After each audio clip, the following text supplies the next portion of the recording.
నమస్తే. ఈరోజు మన స్టూడియోలో ప్రముఖ ఆధ్యాత్మికవేత్త ఆస్ట్రాలజర్ దత్తాత్రేయ గణపతి ఉపాసకులు మురళీధర్ శర్మ గారు ఉన్నారు. గురువు గారితో మాట్లాడతారు. నమస్కారం గురువు. మహాదేవ. ధనస్సు రాశి వారికి ముఖ్యంగా తగు జాగ్రత్తలు మాత్రమే చెప్పదలుచుకున్నా. ఎందుకంటే పూర్తి గ్రహాలు కూడా మీపై కక్ష గట్టినవి అనేది ముందు మాటగా చెప్తున్నా. ముందు మాటగా అర్థం చేసుకోండి. గతంలో మీతో గొడవ పడినటువంటి వారు మీపై కన్నెర్ర చేసేటువంటి క్షణాలు, మీపై కాలు దువ్వే క్షణాలు, మీపై రంకెలేసేటువంటి క్షణాలు, ఇది బాగా గమనించుకోండి ధనుస్సు రాశి వారు. ఈ నవంబరు నెల గట్టెక్కితే డిసెంబరు ఆల్మోస్ట్ 15వ తారీఖు దాటింది అంటే ఓకే. ఇక లేదు అనుకుంటే మాత్రము ఆల్మోస్ట్ సంక్రాంతి వరకు ఇబ్బందే. మీకు ఎప్పుడైనా ధనస్సు రాశి వారికి ఈ నవంబరు డిసెంబరు ఈ 2 నెలలు కొంత చేదు అనుభవాలనే ఇది వీరికి ఉంటవి. బాగా అబ్జర్వ్ చేసుకోండి. మీ లైఫ్ టైం మొత్తం మీద వెనక్కి తిరిగి చూసుకోండి. ప్రతి సంవత్సరము నవంబరు డిసెంబర్లో ఏమైనా గొడవలు కానీ, వాహన ప్రమాదాలు కానీ, లేదా అనవసరమైనటువంటి ప్రయాణాలు కానీ, లేదా మనకు ప్రాణాపాయ సూచనలు కానీ, ఏదన్నా హాస్పిటల్లో అడ్మిట్ అవ్వడం కానీ, లేదా సమీపంలో ఉండేటువంటి బంధు నష్టాలు కానీ, కొంత వ్యాధులు కానీ, అన్ఎక్స్పెక్టెడ్గా టెంప్ట్ అయ్యి డబ్బులు మనము పెట్టడం కానీ, ధన నష్టం రావడం కానీ, ఇలాంటివి జరిగేటువంటివి ఉంటాయి. సుమారుగా ఆల్మోస్ట్ వీరికి నవంబర్ డిసెంబర్ జనవరి అంతా నెగిటివ్ వైబ్రేషన్సే ఉంటాయి. ఒక నెల అటు ఇటు వేసుకున్న ఈ 3 నెలల్లో 2 నెలలు అయితే ఇబ్బంది. సో ఓవరాల్గా ఇక్కడ మరొక విషయం ఏమిటంటే గురుగ్రహము కూడా మనకు అస్తమించేసింది. మొన్నటి వరకు ఉదయించినటువంటి గురుగ్రహము ఇప్పుడు అస్తమించడం మూలకంగా కొంత మనకు శత్రువులు పెరగడం కావచ్చును, అదేవిధంగా కొంతమేర గొడవలు ఏర్పడడం కావచ్చును, అదేవిధంగా లేడీస్కి అయితే స్టమక్ రిలేటెడ్ ఇష్యూస్ ఫేస్ చేయడం కావచ్చును, అదేవిధంగా కొన్ని గృహంలో సమస్యలు ఏర్పడడం కావచ్చును. దీనికి తోడు మన పై అధికారుల నుండి మనకు కొంత ఏదో చివాట్లు కానీ, ఇబ్బందులు కానీ, అదేవిధంగా కొంత కోపం అధికంగా పెరగడం కావచ్చును. ప్రాణాపాయ సూచనలైన మనకు కొంత తరచూ యాక్సిడెంట్స్, వాహన ప్రమాదాలు, ఇలాంటివి కొన్ని చాలా పొంచి ఉన్నవి. అనూహ్య అవరోధాలు, కరెంటు రిలేటెడ్ ఇబ్బందులు, ఇలాంటివి వాహన ప్రమాదాలు, కొత్తవి కొనడము, అమ్మడము, ఇలాంటివి అయితే ఉన్నవి. ఏది ఏమైనప్పటికీ కూడా ఒకటే విషయం చెప్పదలుచుకున్నా. ఇక్కడ ఎవరైతే ధనస్సు రాశి వారు ఉన్నారో ఈ ధనస్సు రాశి వారు మీకు రాబోయే ఒక 10 నెలలలో మంచి యోగాన్ని మాత్రం ఏర్పరచబోతున్నారు. ఇది గమనించుకోండి. అయితే మీ వ్యక్తిగత జాతకం ప్రకారంగా మీరు జన్మించినటువంటి డేటు, టైము, పుట్టినటువంటి ఇయరు, ఆ రోజు, దాన్ని క్యాల్కులేట్ చేసి మీకు ఒక అద్భుతమైనటువంటి ఒక రెమెడీ కానీ, అద్భుతమైనటువంటి ఒక లక్కీ డే కానీ, ఈ రోజు నాడు ఇది చేసుకోవడం ద్వారా మంచి యోగం ఏర్పడుతుంది అనేటువంటిది మనం చెప్పడం జరుగుతుంది. ఎందుకంటే ఇప్పుడు ఇన్ని ఇబ్బందులు యాక్సెప్ట్ చేయాలి, అనుభవించాలి. ఎందుకంటే గతంలో బాగుంది అన్నప్పుడు అది యాక్సెప్ట్ చేశాం.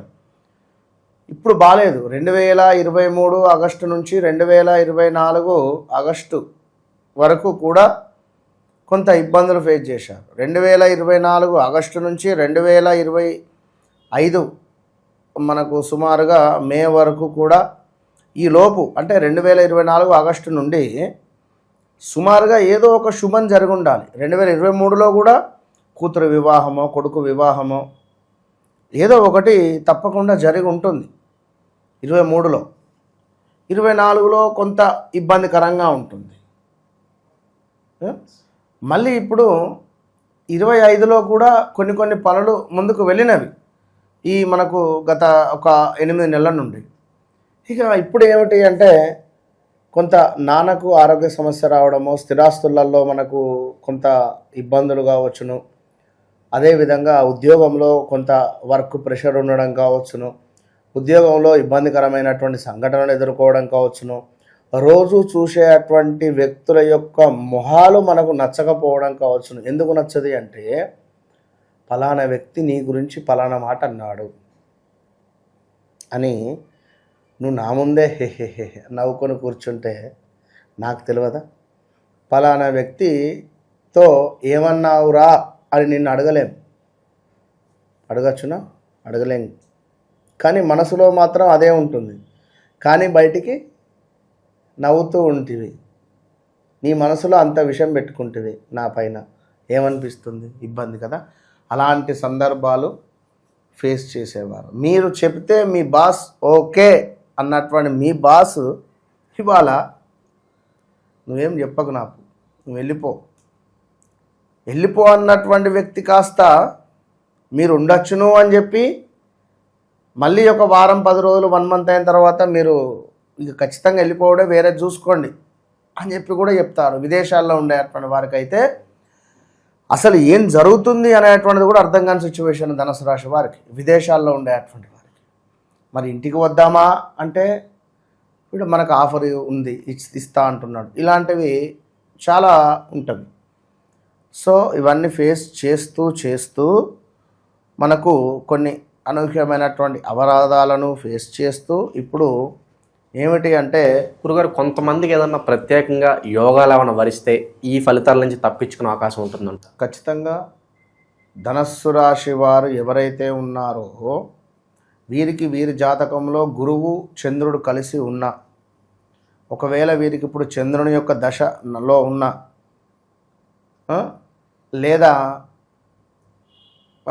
మనకు సుమారుగా ఏ దశలో ఉన్నప్పటికీ గురు భుక్తి చంద్రుడు అంతర్దశ కానీ, చంద్రభుక్తి గురు యొక్క అంతర్దశ కానీ వీరికి అద్భుతంగా యోగిస్తుంది. అయితే వీరి జాతకంలో నడిచేటువంటి మహాదశ చూసుకోవాలి. మనకు ఈ మహాదశ ఏమిటి అనేది చూసుకొని మహాదశ అధిపతి ఎక్కడున్నాడు అనేది, కొంత శుభగ్రహాల కొంత లక్ష్మీ స్థానాలు ఉంటాయి. లక్ష్మీ స్థానాలపై శుభగ్రహాల యొక్క దృష్టి ఉందా? మన లక్ష్మీ స్థానాలలో శుభగ్రహాలు ఉన్నాయా, పాపగ్రహాలు ఉన్నాయా? పాపగ్రహాలు ఉన్నప్పటికీ లక్ష్మీ స్థానాలలో యోగమే ఉంటుంది. మరి ఇట్లా వీటిపై ఇంకా వేరే గ్రహాల దృష్టి ఏమైనా ఉందా? ఇప్పుడు కుజుడు ఏమిటి మనకు? ఉదాహరణకు ఇదే ధనస్సు తీసుకుందాం. ధనస్సు రాశి వారికి అధిపతి గురువు కర్కాటకంలో ఉచ్చ పొందుతాడు, కర్కాటక రాశిలో ఉచ్చ పొందుతాడు. మరి అట్లా అంటే గురువు 8వ భావం అవుతుంది, అష్టమాధిపతి అవుతాడు. లగ్నాధిపతి అష్టమంలో ఉండడం ద్వారా ఆరోగ్య సమస్యలు కావచ్చును, అదేవిధంగా కొంత గృహంలో కొన్ని ఇబ్బందులు కావచ్చును, వీరి తండ్రికి తరచూ ఆరోగ్య సమస్యలు రావడము, అదేవిధంగా మానసిక భీతి, ఏదో హృదయ తాపము, ఇలాంటివి కొన్ని ఉంటవి. ఇంకా చాలా ఉంటవి ఉద్యోగానికి సంబంధించిన ఇబ్బందులు. కానీ జస్ట్ చెప్తున్నా.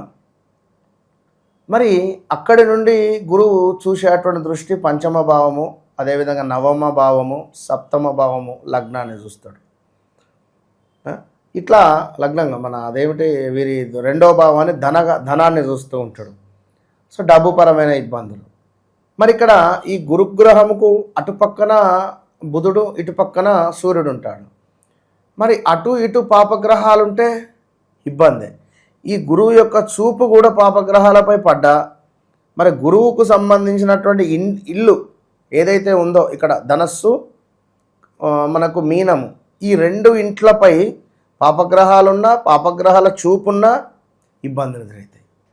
సో అంటే ఉదాహరణ ఇలాంటి సిచ్యువేషన్లు ఉంటాయి. ఏదేమైనా గురువు చంద్రుని యొక్క దశ అంతర్దశలలో వీరికి ఒక యోగం ఏర్పడుతుంది. ఆ యోగం కావాలంటే వారి డేట్ ఆఫ్ బర్త్ పుట్టిన సమయం చూడాలి. మరి వారి డేట్ ఆఫ్ బర్త్ పుట్టిన సమయం లేదంటే వాళ్ళ పిల్లలది లేదంటే ఇంట్లో ఎవరిదున్నా మనం చూసి క్యాల్కులేట్ చేయవచ్చును.